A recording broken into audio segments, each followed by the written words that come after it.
Welcome to our first podcast-style video game panel here on InfernoFox Gaming. I am InfernoFox, and I'll be moderating this discussion. Discussed today will be two titles developed by Supermassive Games, Until Dawn and The Quarry, released in 2015 and 2022 respectively. These are horror survival games with immersive storylines, supernatural themes, each with its own ensemble cast of young adults. Before I introduce you to my esteemed guests, I'll ask you, the audience listening, a brief question. Thinking back into your own personal experiences, which have you found more frightening? The scariest movie you've ever seen, or the scariest video game you've ever played? Think back to these movies you've seen or games that you've played or seen, and perhaps even back to when you were a kid. Get them entered below the description in the comments section. Moving back to our discussion we're having today, let's introduce our panelists. First, we have LJ. She has been playing video games for over 30 years now, loves a good horror movie, and has enjoyed both titles we'll discuss today, as well as the Dark Pictures Anthology, games within the same genre as these two titles also made by Supermassive Games. Next is Jasonthe13th. Jason is also the owner of the YouTube channel based off his namesake. He's got 35 years of gaming history, and while he leans more into games like Pokemon, with a name like Jasonthe13th, you know he's got a taste for the macabre. Finally, we have Simbu Darkfang. Not only has he been playing video games for over 30 years as well, plays horror video games as well as watches horror movies, but he literally lives in the horror genre. He regularly appears in Aurora's Basement of the Dead, winning 2022's Actor of the Year in Volume 4's annual Scare Actors Spectacular. And before I jump into the questions for our panelists, I will give a spoiler warning from here on out. All panelists have played these games from start to finish and may discuss facets of each game that could run aground to spoiler territory. Now, on with... The first question goes to Simbu for a very important reason. Both games have a large cast of characters played by a variety of actors, including Until Dawn's Oscar winner Rami Malek. As an award-winning actor yourself, how critical is it for actors to sell their performances to the audiences to make them believe they are the characters that are being shown? And, secondary follow-up, being an actor yourself, have you gained a greater appreciation for what the cast and crew in both games have done, as well as noted what could have been done better as well? Well, I definitely have to say that having award-winning actors in anything is always a great thing to have. Now, when it comes to gaming, is it necessary to have an actual Oscar-winning or award-winning actor, because Rami Malek had not won anything before Until Dawn happened? However, having strong performers is essential, especially to any game, but especially a story-driven games such as Until Dawn or The Quarry, because as we can discuss later in the Dark Pictures Anthology follow-ups that we want to do, non-really believable performances lead to, well, why should I care if this person dies or not? It's no different than acting in the haunted house industry. If I'm not engaged in my character 100%, if I don't know my character 100%, granted, my audience may never know my full character's backstory. If I don't know that character, then how can I sell that character to you? How can I sell it to any of you sitting here with me today? You're going to look at, well, that's just some idiot in a mask. So, in a sense, you don't need award-winning characters. You don't need award-winning actors. You just need people that are believable, and not only that, there needs to be a script that draws these people together, something that bands these people together, something that makes you care about these characters. And if you don't have that, well, again, I could go on, but we'll save that for another day. Excellent. Very, very well put. So overall, you would say you have gained a greater appreciation for what they've done based on your experience? Yes. Again, for these two games, yes. They assembled a decent cast of characters, but again, it comes down to the script itself. the story itself. If the story itself is no good, I don't care. You could have Brad Pitt, Angelina Jolie, Halle Berry, and everybody from Will Smith and Kevin Hart. I don't care. No one's going to care. Plain and simple. Excellent. Yeah, very well put. So the next question goes to LJ. You've also played Heavy Rain and Detroit Become Human, as well as the entirety of the Dark Pictures Anthology, as I noted earlier. While the first two games aren't in the horror genre, what about these choose-your-adventure style games do you seem to enjoy the most? For me, I just like the options to choose to see how the story's going to play out, because it can be interesting. You playing it the very first time, and you choose whatever action you take for your character, and then you get ending, and it gets you thinking, well, what if I choose something differently? You go back and replay it, which I like too, because sometimes I have games where I just played once and I don't see myself playing that game for like maybe a couple months, couple years, to where games like Life is Strange, which is another choose your adventure game, and the other two you just mentioned, it just gives like people a chance to keep replaying those games and just to see what outcomes. And also the story, like both of those games leaves like to a different adventure. Also, you play different characters each chapter, so you get to play each character, choose different actions. And also too, I notice when both games towards the end, it seems like all the characters all come together in one. So to me, I just find it really interesting, and I really hope in the future there's going to be more games like that, to where you can, choose a path and see how the outcomes are going to be. I find that kind of exciting.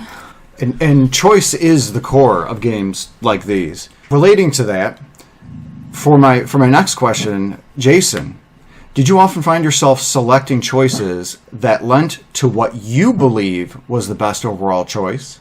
Or did you try to think of what the character themselves would have tried to do and went with that instead?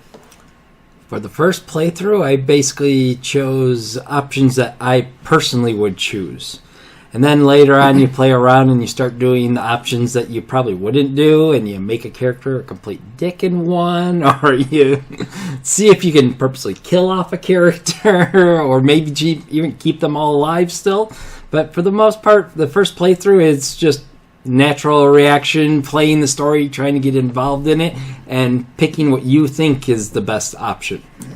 Kind of going with your first thought, kind of an immersion sort of, so you can get more immersed in the story? Right, like you're trying to get lost in it, to where I don't know if the character's supposed to be arrogant, but yeah, you got an option. Would I personally be arrogant in that situation? No, and I kind of forget that the character's got that arrogant background, so I end up choosing the option that I think would be the best one rather than the character.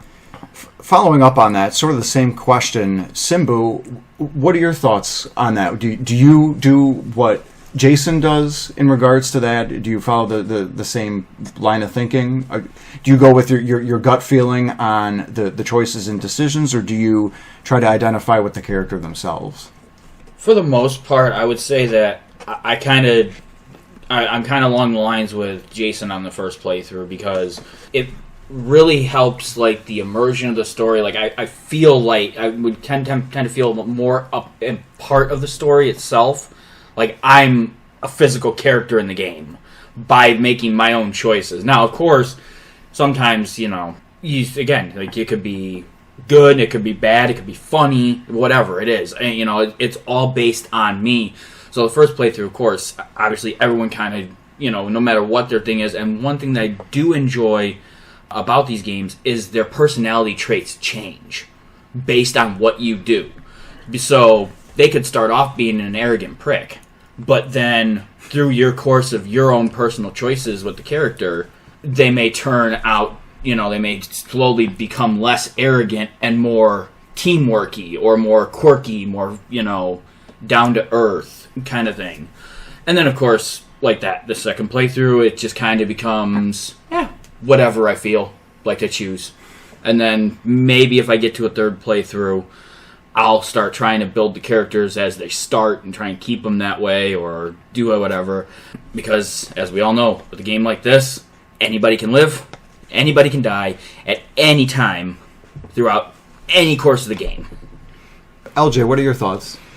I agree with both of you. Usually when I start off, again, I kind of pick a decision that goes based on their personality, but then sometimes there are situations where if something was very intense, I'll pick an option to, diffuse the situation, and I kind of go based on thinking, okay, if I was in this situation, what I would do.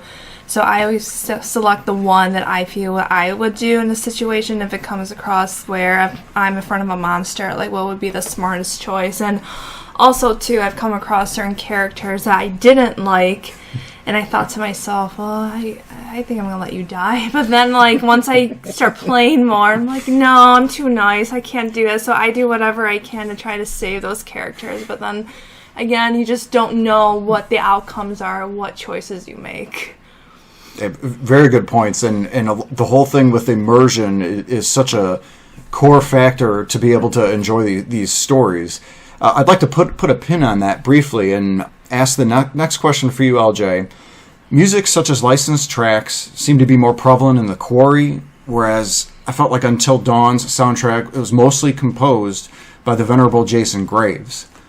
Which one of these games do you feel had the better music and sound overall? Do you believe both fit their respective settings? I lean towards more Until Dawn, more of the composure, because I think with that type of music, it adds more feeling into the scenes to where if there's a foreshadowing, having more of orchestrated musical in the background kind of gets the person more nervous or intense because you know something's going to happen, but you don't know yet. Just like when you watch movies like Jaws, of course, that main thing, you know something's bad going to happen when you hear the main theme of the Jaws coming, the shark. So yeah, the Quarry music, it was good. I could see why they added that to be more for the younger generation, but for me personally, I prefer more of a musical. Good points on that music. Jason, what were your thoughts? I was just going to add a little thing, that fun test for anyone. Watch a horror movie or play a game on mute the whole time. Completely different experience than if you play any of it with the music. They purposely make the music so you are feeling it and getting into that mode to be scared. To where if you watch or play on mute, you don't have that scare. So when that jump scare comes, you don't get scared at all. It's a fun little test. Simbu, what do you think? I partially agree with Jay. only due to the fact that there are times where when playing on mute or watching something on mute, it still hits. Because not only do you have the audio cues, but there's visual cues as well. Mm-hmm. So when, for instance, in Halloween, Jamie Lee Curtis is at the bottom of the stairs looking up, and then the top of the stairs, the doorway is bright white light. Then all of a sudden, Michael's right there. Well, I could take all the audio out of that. I could take all the audio out of it.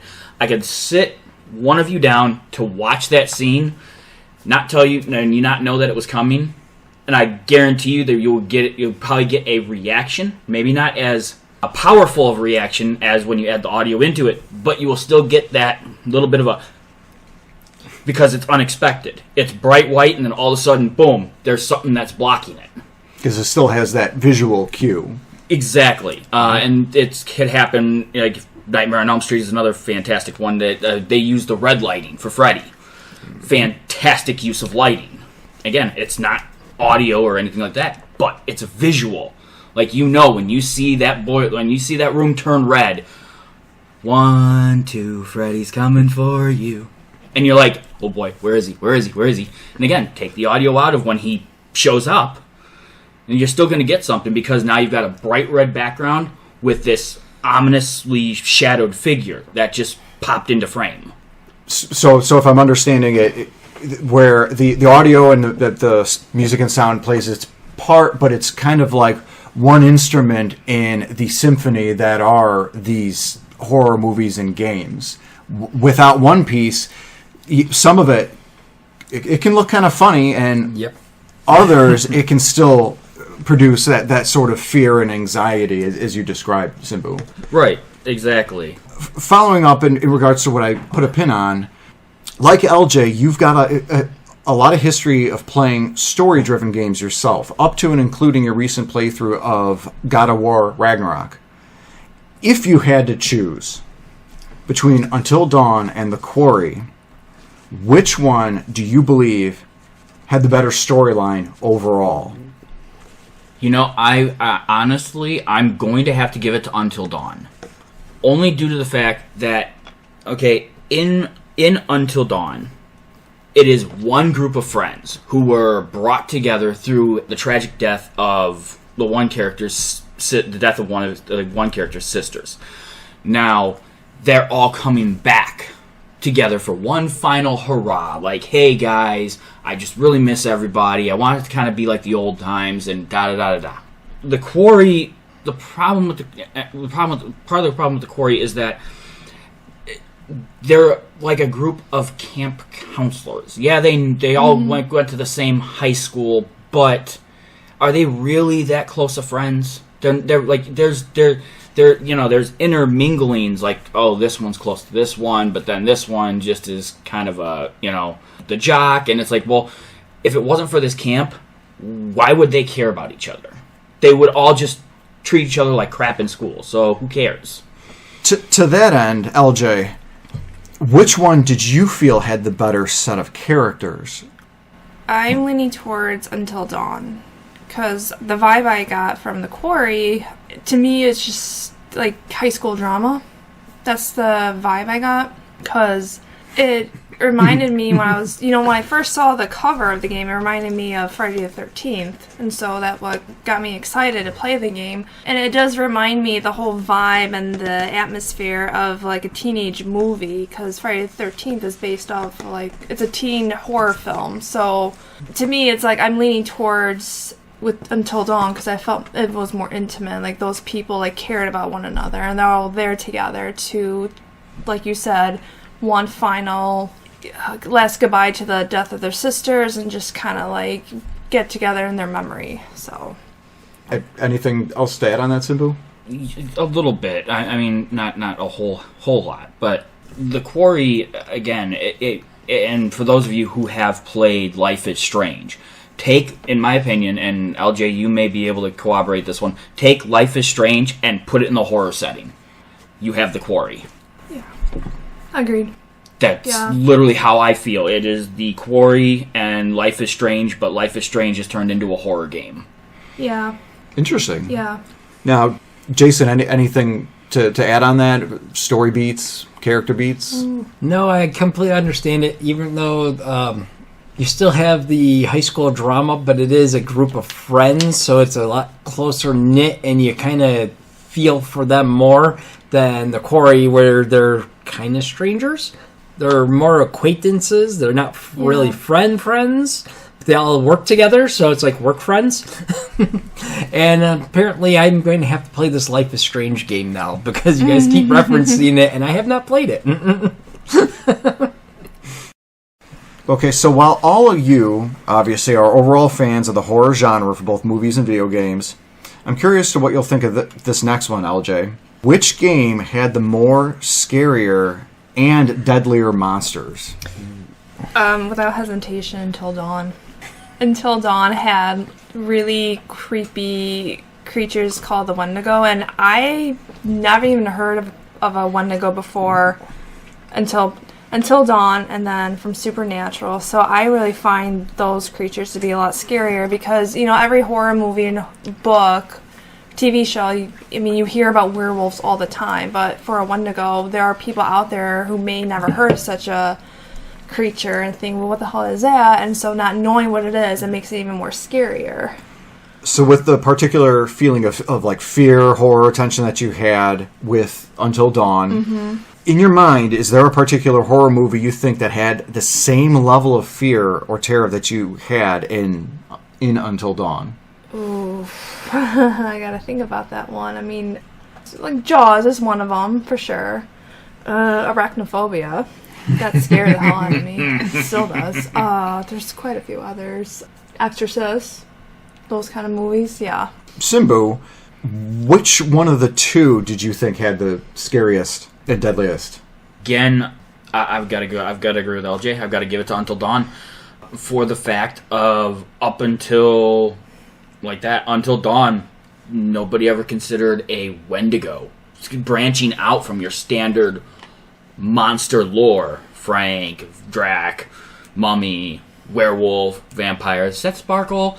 Okay, but again, I got to give it to Until Dawn. It was the first time. It was the first real foray into exploring other myths, other monsters, other even cultures. In the case of the Wendigo, which derives from Native Americans, and of course, then you see that go into, again, as we go in further, we'll go to the Dark Pictures, and you'll see that branching out there as well.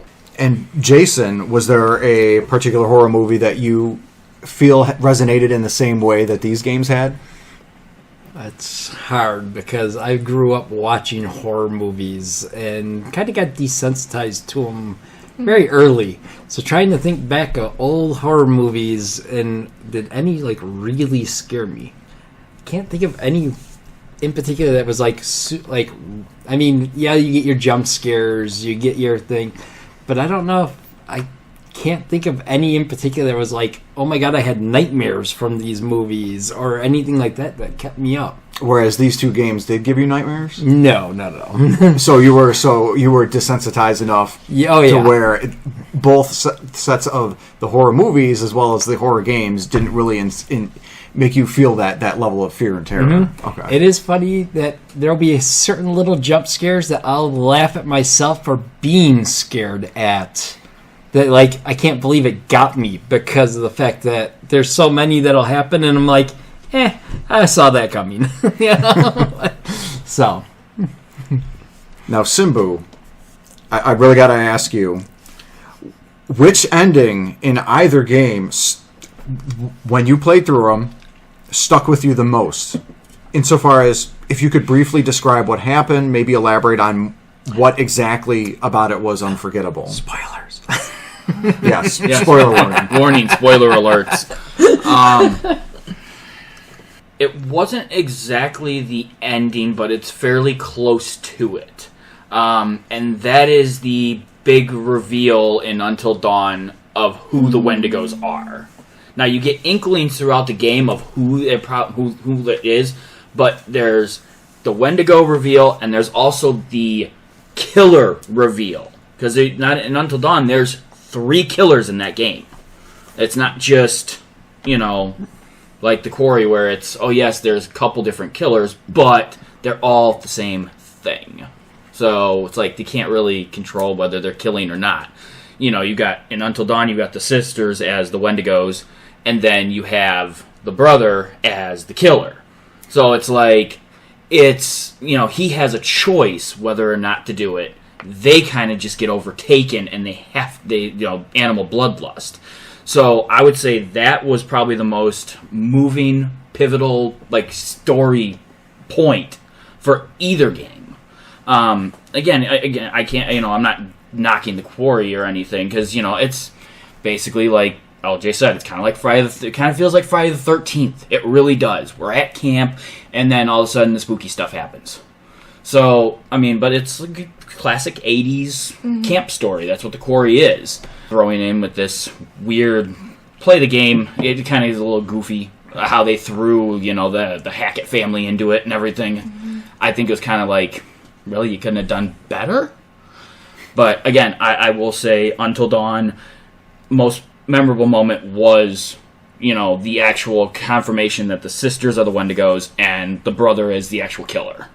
What about you, LJ? Do you agree with that, or is there any other aspect of that, or the ending or whatever endings that you got that are most memorable? I do. I have to agree with the Until Dawn when discovering that one of the sisters is actually the Wendigo. How based on the storyline, that Wendigo becomes when they have to eat another human corpse. And when you think about the story, like, well, that's what the sister did because she was the only one that survived. So she had to eat her other sister, and then that's how she became the Wendigo. Whereas the Quarry, honestly, I kind of picked up that it was going to be like a Friday the 13th sort of story, to where there's going to be like a Jason character chasing the kids around, but then it started to become a little predictable, to where kind of in the beginning when I was playing, I was thinking to myself, is this going to be about werewolves? Because suddenly I started to like thinking to myself, we're in the woods. The main character, I forgot the actor's name. Oh my god, he played in Scream. Is that David Arquette? Yes, thank you, David Arquette. When he was having to make sure everyone leaves the camp, and then the car is not working, he says, okay, do not open the door, do not leave at night. I'm thinking to myself, it has to be about werewolves, because it was going to be a full moon. I'm like, I mean, I was fine, I like werewolves, but it was just like predictable. Whereas Until Dawn, you have no idea what you're getting into. No, that seems to make sense. Simbu, to add? And not only that, but again, with Until Dawn, they do go over, like, the Wendigo, like, lore and stuff, but there's nothing, even the first time you meet the guy with the flamethrower and he saves your life, chases it off, he doesn't even say what it is. He doesn't tell you, but you get little snippets about Native American folklore and lore of the Wendigo and stuff like that, but it doesn't tell you, like, hey, guess what? You got Wendigos after you. Now, unlike your ending, I actually had both sisters as the Wendigo. I actually had to kill one. Okay. But I actually got both sisters as a Wendigo. I killed both sisters at the beginning of the game. So this is the choose your own adventures stuff that you deal with. I'm going to have a more general question about really the genre of horror itself. And I'll definitely want each of your opinions on these. You all have a long history of playing video games, some going all the way back to the third generation on the original NES. Would you say video games are scarier now versus back in earlier consoles? Jason? Yes. The earlier gens, of course, you don't have the graphics, it still feels separated, like you're not as immersed in the like 8-bit and 16-bit games as you are in today's games that have all the 3D stuff. So I would definitely say that the newer games are scarier than the early games. LJ, would you agree with that assessment? I do. Like he said, the visual effects now, I mean, it's like you're watching an actual horror movie, except you're actually the one controlling it. So, yeah. Simbu, are you in the same boat? Pretty much. I mean, again, like he said, the 8-bit soundtrack, you can only do so much with. I mean, you can't, really do a build up, a volume control build, nothing like that. Lighting effects and everything are pretty much lost to just, on the NESs, or just like, bink, bink, bink. I mean, that's pretty much all you can do. I mean, you can't have, light refraction and reflection off of surfaces, shadows on the water. I mean, it's just, it's so much more immersive, and especially with 1080 and 4K and all that, hell, even the VR. It brings just a whole level of new immersion to playing this game, instead of just, hey, jump, did it. The whole idea of immersion really is tantamount to making like the best sort of horror games. Would you guys generally agree with that? If you're immersed in that? Mm-hmm. Oh yeah. So the question is, does playing video games in the horror genre make them scarier than watching movies or TV shows in the genre? Secondary to that, because you are in control with video games, does that increase or decrease the amount of fear, anxiety, and so on that you're felt? Or rather, because of the increased control and thus potential, do you find yourselves feeling more fear and whatnot with these?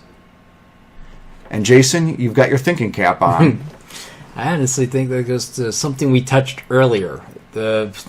When they write the script of the game, it's like writing the movie. If they don't do it right, it doesn't matter what they do, they're going to lose you, and you won't be absorbed into it as much, to where that script and the actors that they get to do the voices, then they can sell it good enough, you're going to get into it no matter what. And I think it just depends on that script and everything, that how much they can hook you into it. If you're hooked into it, it doesn't matter whether it's a game or a movie. If you're not hooked into it, you're going to get distracted by, instead of being, I'm sad or scared from this character dying, you are distracted because I'm pissed off because I missed hitting that square button. So, but if you're immersed into it, then that misclick isn't as big of a distraction because now you're worried about the character now. So it kind of ties back into all that. Simbu, would you agree with that assessment? I know this is only audio, but for my fellow panelists here, you're going to see something, and I'm going to kind of describe it as I do it. There is a big difference from me doing this while playing a horror game, sort of leaning back in my chair, versus me sitting like this, leaning on the table here and playing a game. Now, if I'm sitting back in my chair and I'm playing the game, how involved really, how engaged really am I? You look at anything. Think of gaming, the video game, as the teacher. We're a bunch of first graders, for comparison. Now, if you've got a terrible teacher and a teacher who can't engage you or engage the students, well, you're going to have, I'm looking around. I found my foot. But if you have a teacher that's very out there, very boisterous, very flamboyant, very catchy, flashy, something that that teacher draws you in, well, now you're going to captivate a first grader like that, and they're going to sit there, face, crisscross applesauce, hanging on every word that you're saying. And again, just like we've been saying about the script, an amazing script is going to pull you into that story. It's going to get you to sit forward. Now, there's also another thing with that. If I get you sitting forward, you're now closer to the screen. You're closer to me as an actor. Not only that, but you're more focused on me. We use this in the haunt industry all the time, and you see it in games a lot. You will be so focused on me that you won't see LJ coming from your left to scare the crap out of you. So you will jump 3 times higher from her and me combined than you ever would if she would have just done it to you by yourself. Games are going to do that as well. So a really good script that pulls you in, gets you sitting forward, you are now zoned in, your peripherals now betray you. Because now your peripherals start to blur. So if they bring a quick light or a car from the corner of the screen to hit the character, guess what? Holy crap! And you're going to fly backwards. But then you're going to be right back to sitting all hunched over, looking straight at the screen like, here we go, you gotta get it again. So, again, a good script, a good story, good setting, good environment. It's going to draw you in. And if you honestly find yourself just being able to sit back while playing the game, I hate to say it, but you really don't like the game. You're just trying to finish it. LJ, would you agree with both of them on that, or? I do. I've played a few horror games, and really it is all about the script, because if the story's not good, it's just going to make me, like Simbu said, I'm just going to finish it. I don't care. I just want to get this game done. But if it's very captivating to where I want to keep playing to find out what's happening, what's going to happen, and Until Dawn had a lot more jump scares than the Quarry did, in my opinion. It could be like something coming from the corner and I didn't catch it right away, or a loud noise. But I agree, like if something really has to keep me motivated to keep wanting to play, and the Quarry did that. It keeps me wanting to find out what's going to happen next, and there were moments where I got really scared, but then it's just like, I want to find out what's going to happen. I need to know. And a lot of times, like, there were moments where it left me feeling so anxious to where I have to pause and really think to myself, okay, I need to calm myself down in order to think clearly so I could pick the right choice, too. So, yeah. Simbu, you had a follow-up?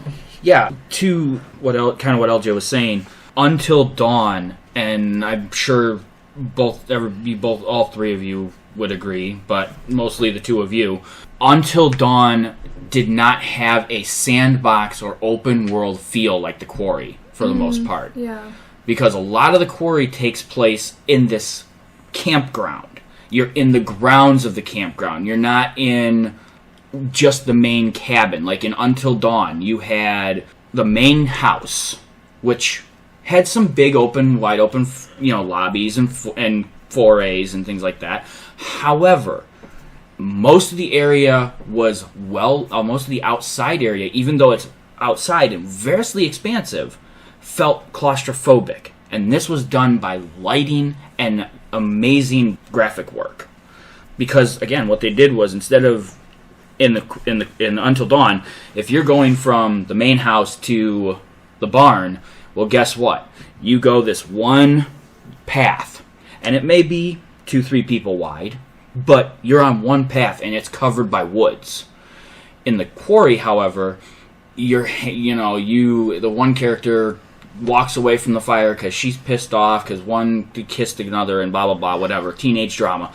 Well, they walk off and they find themselves in a little open area with a few little pine trees or whatever.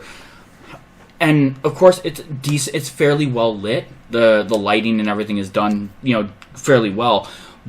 But again, you can only put so many big rocks. You can only put so many, pine trees. You can only put so much tall grass or fence posts in something that big around. So, again, in my opinion, in the Quarry, it didn't really feel that tension. That, what's around the corner. Because in the Quarry, pretty much, or in Until Dawn, everything was a goddamn corner. It was dark mostly all the time. Yes. Because the power was out the whole time. So, kind of what I'm getting on this is that obviously we're playing to the importance of the script, the story, the setting, and everything like that.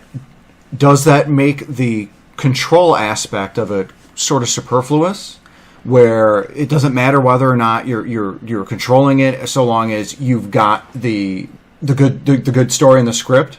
The reason I mention that is there were parts in Until Dawn where the control was key, where you had to hold the controller still, otherwise literally the monster would get you, and if you messed that up, then that would result in a failure. Would that device, is that device less superfluous or more superfluous than having the story? To me, it sounds like you guys are saying all the controls, you could throw whatever controls that you want against the wall to let it stick, but without a good story, it's not going to make a lick of difference. Am I understanding you guys right? Simbu, you got your raised there. See, now, I do agree with that to an extent. And that goes for any game, such as, even God of War itself, God of War as well. If the story is trash, it doesn't matter how many cool features the game has. And keep in mind, we're talking about the controls and how it feels. We're not specifically talking about features per se. Like, how well does the game play versus... Right. I'm talking about control features. So, Until Dawn was groundbreaking when it released for the PS4, because it made use of the gyroscope. Yes. And exactly to what you've already said about having to hold that controller still. And unless you knew that control was coming and could set that controller down before that little triangle popped up, which that was fantastically done with the use of it. It wasn't overused, it wasn't underused, it was perfectly used at the right amount of times, such as Sam, Hayden Panettiere's character, pinned up against the wall by the monster, staring her directly in the face, and guess what you have to do? You have to hold that controller still.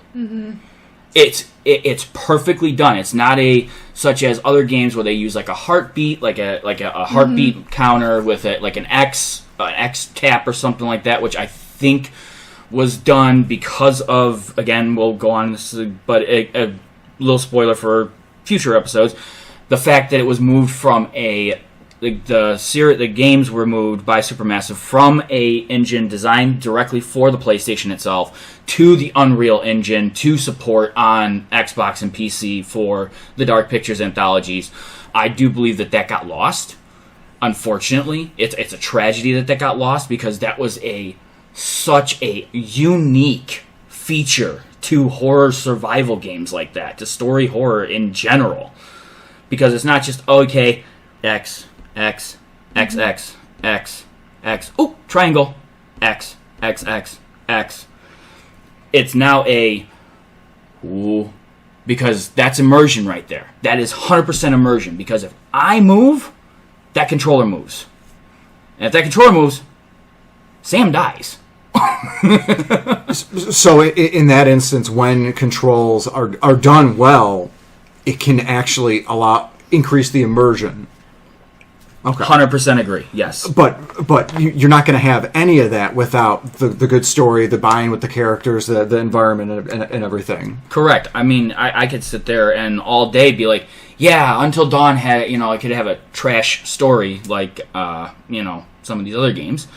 And I could be like, yeah, the story was garbage, but oh man, you got to really check out this control mechanic that they have. I'm not gonna go run to Jasonthe13th or LJ. I'm not gonna run to them and say, hey, you guys got to go buy this like $60 game because of this one cool control mechanic.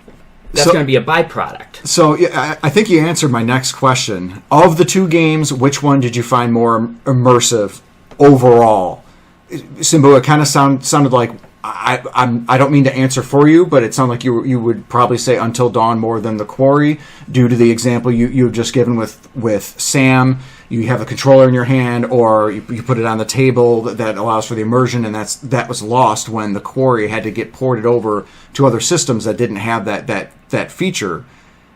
Am I answering that for you? I probably am, and if so, did I answer that correctly? Again, yeah, pretty much my answer right there.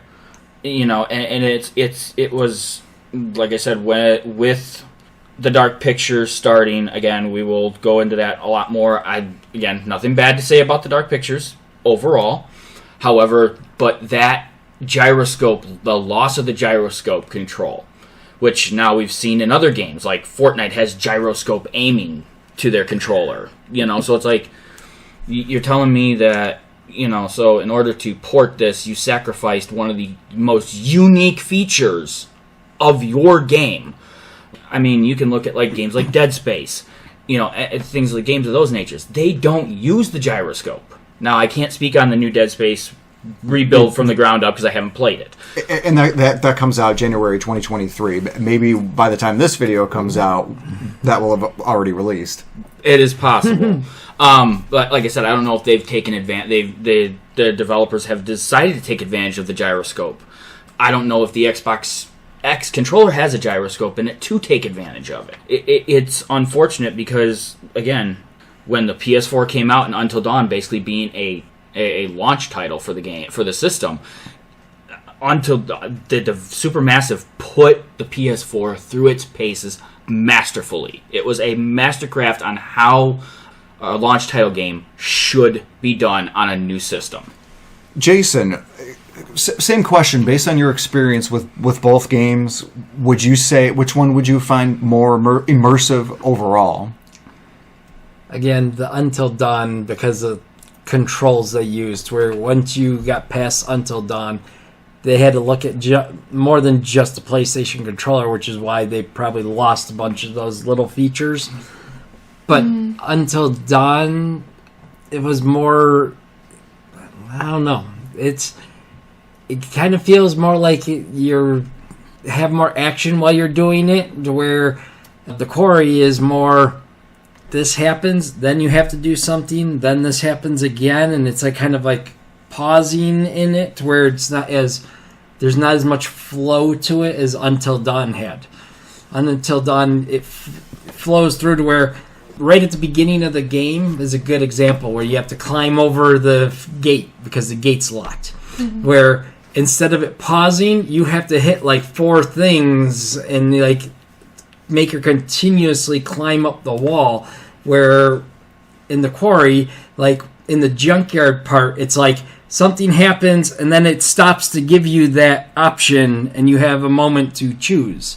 Which, yes, they both games on all the games have that with like your dialogue and stuff where you're pausing for it. But I think Until Dawn had more moments where you're doing the choices through the action rather than pausing a bit more. LJ, would you happen to agree with Simbu and Jason on that? Do you find Until Dawn to be the more immersive game? Yeah, because I feel like with Until Dawn, you have to think quick.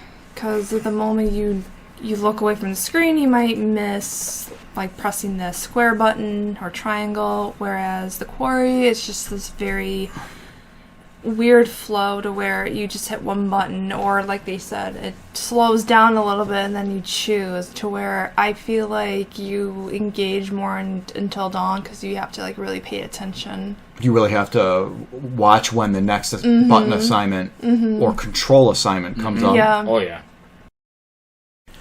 So as we wrap things up here, let's take a fun moment to speculate on what the next game could be. This is also keeping in mind that Supermassive Games would make another game like Until Dawn and The Quarry, and it's not another one of the series of the Dark Pictures Anthology, which we know with the finishing of A Devil in Me, that we have an idea what the next one of that is. So going back, what would be the next Until Dawn or The Quarry?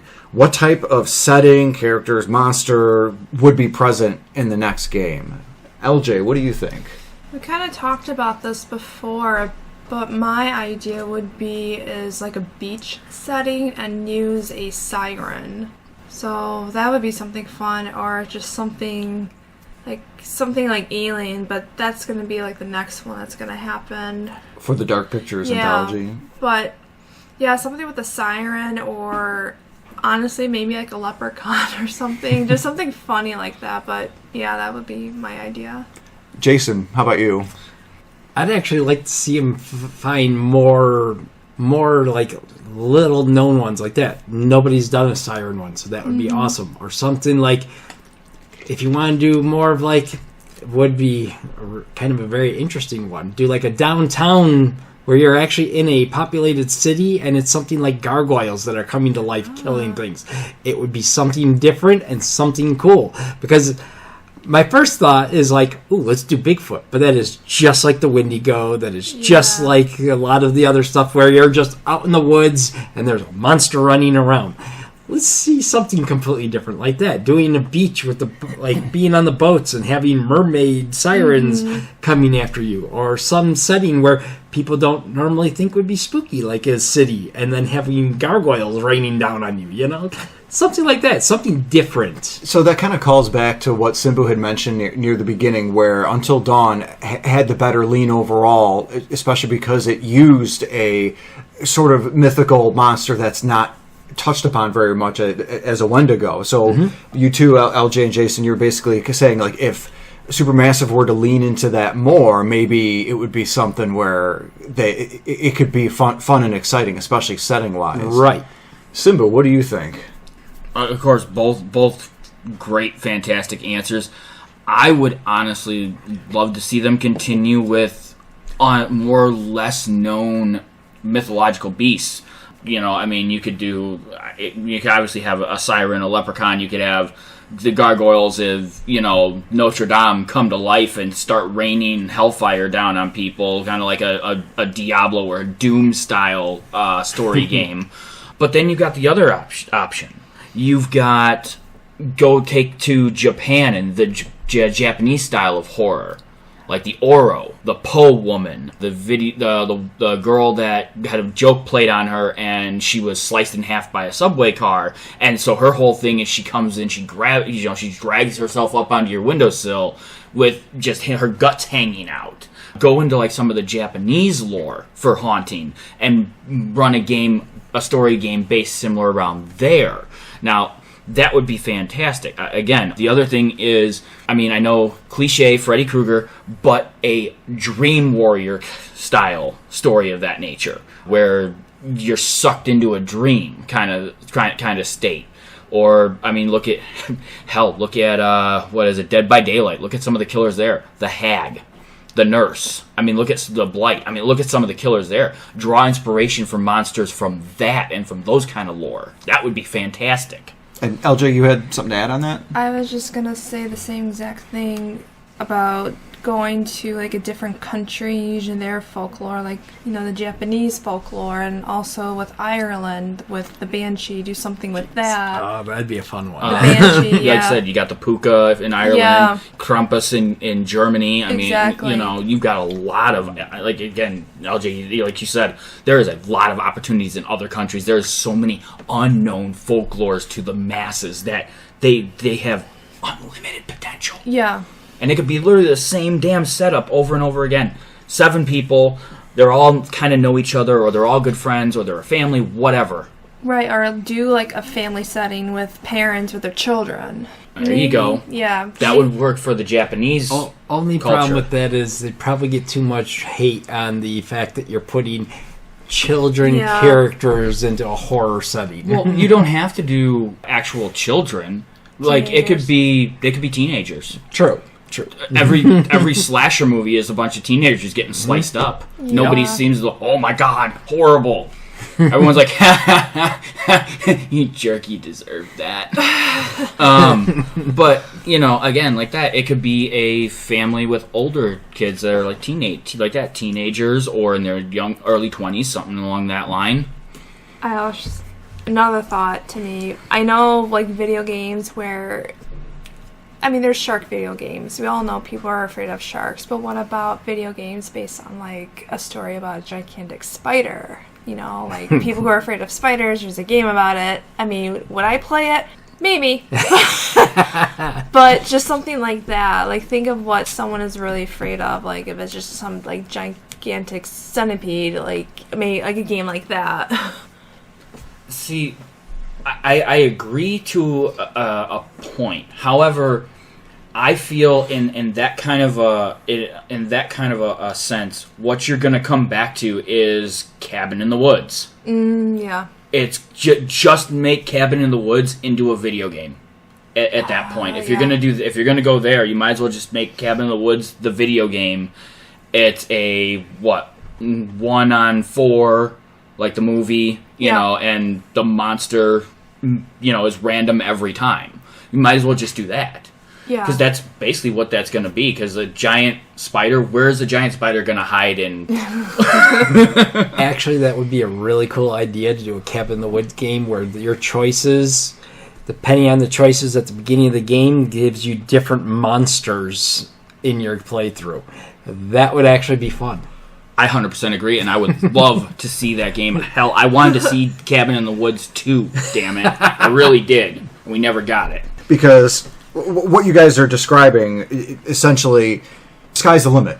Really, with the technology, with what these companies could do. You got a good company like Supermassive Games that can really hit the bullseye with on the mark with something like Until Dawn and even some of the Dark Picture Anthology games where they can really portray and really tell a good horror game and a good horror story. To make a good horror game is about avoiding frustration for the player. Driving the player to keep playing, keeping the story going. Story has to be engaging. You got to have appealing, attractive characters, and you have to have really good cinematics. So, in general here, I hope my panel has been able to provide their own experiences with these two games, as well as others that we've mentioned today, and shed more light into what makes excellent games like these really tick. Even get our audience here, maybe get them all interested in playing them. Do note that Until Dawn is available to play digitally on the PS4 and PS5, and at no cost if you're subscribed to any of the tiers of PlayStation Plus. Also, the Quarry is just released in 2022 and is available on the PS4, PS5, Xbox One, and Series X/S, as well as PC Steam. I'd like to end here to thank once again the amazing panel here. LJ, she will be featured on future videos. Jason13th, you can catch him at his channel, Jason13th, for Pokemon, Fortnite, and other game-related content. And Simbu Darkfang, you can catch at Basement of the Dead in Aurora, Illinois. And once again, guys, thank you for joining me.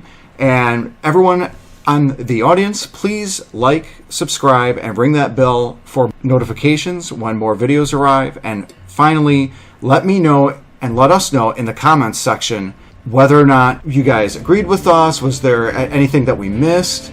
What were some of your guys' most scariest games that you played? How about horror movies? We mentioned a couple here. Definitely let us know. We're really curious to hear and see what you guys think. And finally, this is going to be an ongoing series of panel discussions regarding these type of games and more. As Simbu had alluded to, we're going to be discussing the Dark Pictures Anthologies, most likely starting with the first 2 games on our next video. So please keep posted, and we'll keep you up to date as to when those will be dropping. Thank you so much for joining, and have a great day.